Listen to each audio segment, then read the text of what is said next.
তুমি আমার। একটা ছেলে, নাম তার প্রেম। তার পরিবার আর বসবাস বলতে কিছু কিশোর বয়সী বাচ্চাদের নিয়ে। গাড়ি চালক প্রেম। তার গাড়ির নাম তুমি আমার। তার ডায়লগ তুমি আমার। হাসি খুশি মন নিয়ে কল্পাদি বলে কাজকর্ম করে সারাদিনের শেষে কিছু খাবারও খেয়ে তাদের দিনকাল খুব যত্নেই কাটছে। প্রেমের গাড়ির নাম তুমি আমার দিয়েছে তো দিয়েছে, তার পরিবার কিছু বলে না। তবে তার জন্য কত প্রশ্ন আর সমস্যায় যে প্রেমকে পড়তে হলো। তার ডিউটি তো নিশ্চয়ই করে, তবে দিনের বেলা দুপুরে প্রায় 1 ঘন্টা সে থেমেই থাকে, ভ্রমণে নেই। গাড়ির ভেতরেই সে বিশ্রামে থাকে। সেরকম একদিন বিশ্রামে আছে, গাড়ির ভেতরে কিছু একটা করছিল, তখন কেউ একজন গাড়িতে নক করলো। বাইরে না দেখেই প্রেম বলে দিল যে তুমি আমার প্রেম, এখন বিশ্রাম করতে হবে, চলো। যাত্রী অবশ্যই একটা মেয়ে ছিল। খুব রেগে গেল আর বলল, এই মাথা ঠিক আছে তো তোর? আমি হলাম যাত্রী, আমায় নিবি কিনা সেটা বল। বললাম তো বিশ্রামে এখন তুমি আমার প্রেম। দাঁড়া, তোকে আমি মজা দেখাবো, এবার না হয় চললাম। এবার একটু গাড়ির বাইরের দিকে তাকালো, দেখলো মেয়েটি ফিরে যাচ্ছে। প্রেম বলল, যা সালা, কেমন যাত্রী রে বাবা, এক তো আমার টাইমই জানে না আমায় যোগাযোগ করতে এসছে, আবার কতটা গড়িয়ে পেছিয়ে বলে। দিন যায় রাত কাটে, পৃথিবীর কারোর পরোয়া না করে প্রেম নিজের তালিকা মতোই চলে। অন্য একদিন এরকম দিনের বেলা গাড়িতে বিশ্রামে বসে বসে প্রেম গান গাইছে।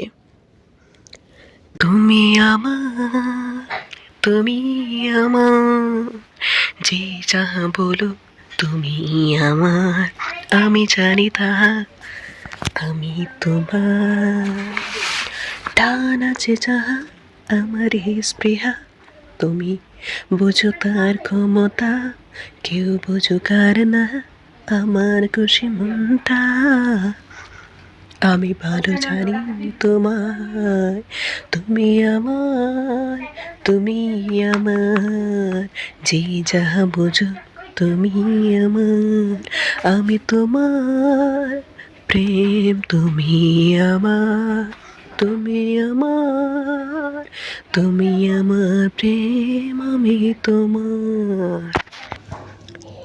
একজন বয়স্ক মহিলা খুব জোরে বলছিলেন, বাপ রে বাপ, যাত্রীদের পাত্তা না দিয়ে বেটা গান গাইছে দেখছি। বলি বাবা, এমন করলে তো রোজগার হবে না, জীবনে প্রেমও জুটবে না। প্রেম এবার হাসতে হাসতে বাইরে বেরিয়ে এসে বলে, আরে ও হাসিমা, আমি তো আপনাকে না হয় এগিয়ে দিয়েই আসতাম, তবে এই সময় তো আমি ডিউটি করি না। আপনি না জানেন সাথে দেখছি আপনার ছেলে আছে, ওর তো জানার কথা, আর সে কি অন্য ড্রাইভারকে ডাকতে পারছে না? আবার গাড়িতে লুকিয়ে পড়ল। কেউ কিছু বলেও আর তাকে এই সময় চালাতে পারতো না। কিছুদিনের মধ্যে আবার সেই দিনের মেয়েটি, নাম ছিল ওর জাহ্নবী। মেয়েটি তার বন্ধু বান্ধবীদের নিয়ে রাত 10টার দিকে প্রায় প্রেমের বাসস্থানের পাশ দিয়ে যাচ্ছিল। ঘরের মধ্যে কথাবার্তা শুনে জাহ্নবী থেমে তার বন্ধুদের উদ্দেশ্যে বলল, এই শোন, মাস্তান এখনো সজাগ আছে, দাঁড়াও শুনি কি কথা বলেও। সবাই দাঁড়িয়ে দাঁড়িয়ে শুনতে লাগলো। জাহ্নবী সহ কিছু জনে জানালা দিয়ে উঁকিও মারল। প্রেম তার বাচ্চাদের উদ্দেশ্যে বলছিল, তুমি আমার, এটা কি তোমরা জানো? আর তোমরা এই তুমিকে খুব কাছে রেখো।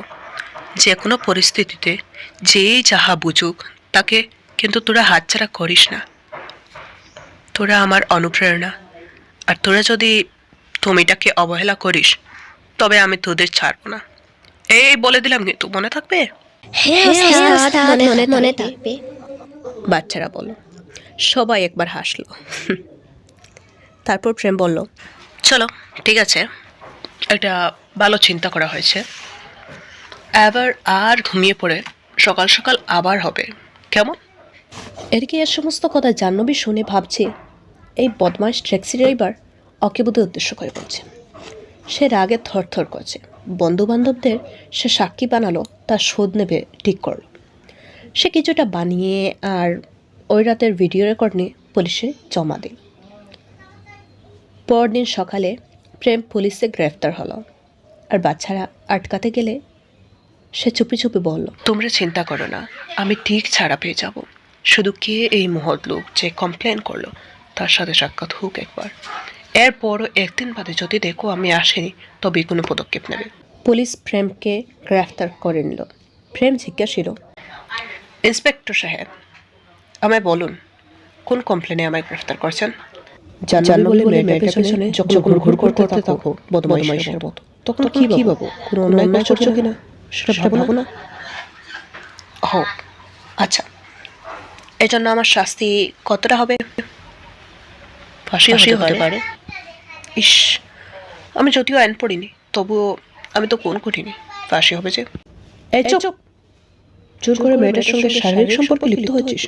এটা নারীকেই নয়, শুধু তুই নারী জাতিরও সম্মান করেছিস। তো কি হবে তো?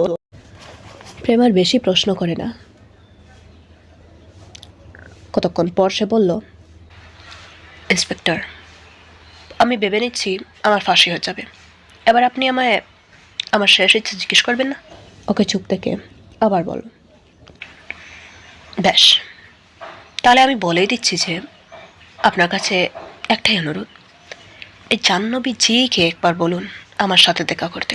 কিছু কথা আছে, আপনিও না হয় সামনে দাঁড়িয়ে শুনবেন। ঠিক আছে, তবে বেশি সময় নিতে পারবি না। প্রেম মাথা নাড়ল, হ্যাঁ বুধুক। বিকেল দিকে একটু বিশ্রাম নিচ্ছিল প্রেম, তখন একটা মেয়ে আসলো তার সাথে দেখা করতে, ইন্সপেক্টর সাথে। প্রেম জিজ্ঞাসিল, আপনি কি জাহ্নবী? একটু কাঁপো কাঁপো সুরে। হ্যাঁ, একটু পেছন দিকে ফিরে কিছুটা হেঁটে জানতো। কিছু না ভেবে জাহ্নবী তাই করলো। প্রেম বুঝতে পারলো, হ্যাঁ জাহ্নবী আসলেই ওই মেয়েটি। সে বলতে শুরু করলো, আমি যখন এভাবে আপনাকে আসতে বলেছি, তাহলে নিশ্চয়ই কালি সময় হাতে নিয়ে এসেছেন। হ্যাঁ তাই। এবার আর তামসা না করে কি বলবে শুরু করুন। আমার গল্প বলি, শুনুন। তখনও আমার বাবা মার সামাজিকভাবে বিয়ে হয়নি। আমি পৃথিবীর আলো দেখলাম, কিন্তু আমাকে একা মায়ের কাছে থাকতে হতো, কেননা বাবার বংশে আমার পা ঢুকানোর অনুমতি কারোর ছিল না। বাবাও হার মেনে নিল। তখন মাও আমায় অবহেলায় পোষণ করতে লাগলো।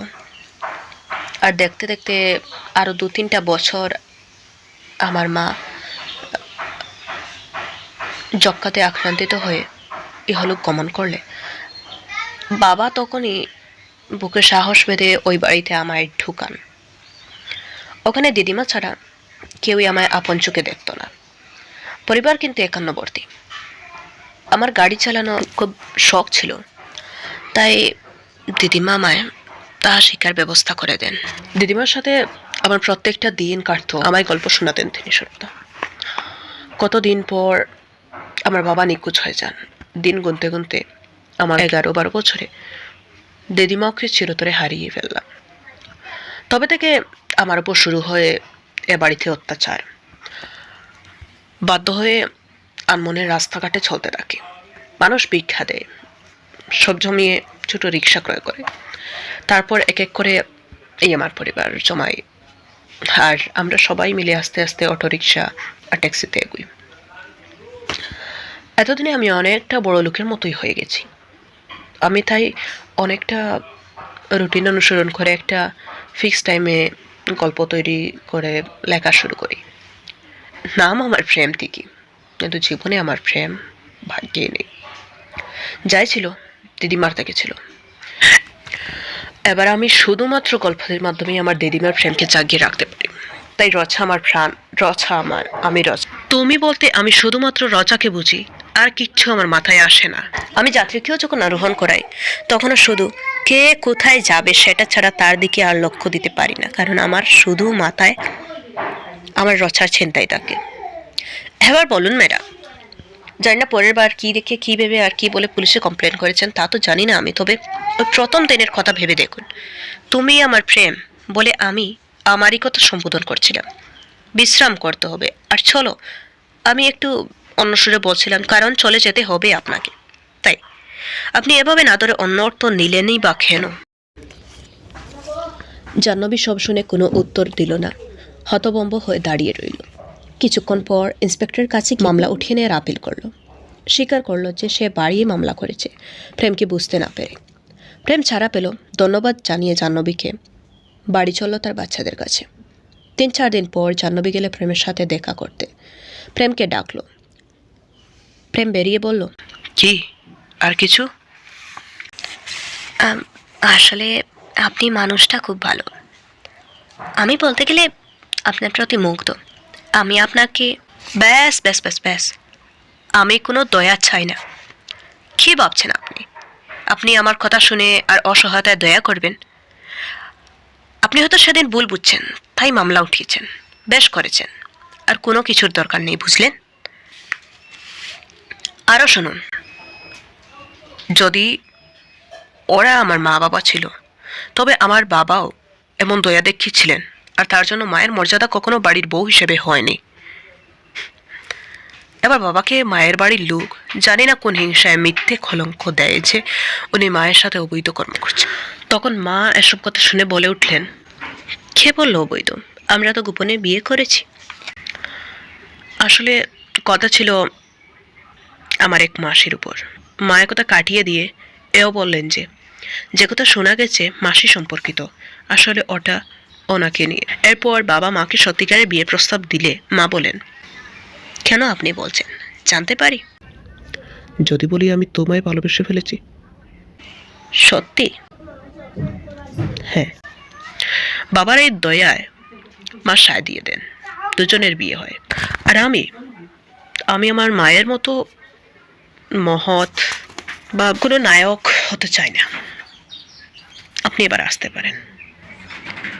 আচ্ছা, আপনি এত হিংসুটে কেন? আমাকে একটা সুযোগ দিন না, আমি আপনার দিকে বন্ধুত্বের হাত বাড়িয়ে দিতে চাই। আপনি কিন্তু মহান প্রেমবাবু। কি বন্ধুত্ব? আজীবনে কি এই সম্পর্ক থাকবে? হ্যাঁ, অবশ্যই। তবে ঠিক আছে, শুধু আমার না, আজ থেকে তুমি আমাদের পুরো পরিবারের বান্ধবী হলে জাহ্নবী। বাচ্চারা এদিকে আসো তো। বাচ্চারা একসুরে বলে উঠল, জাহ্নবী দিদি,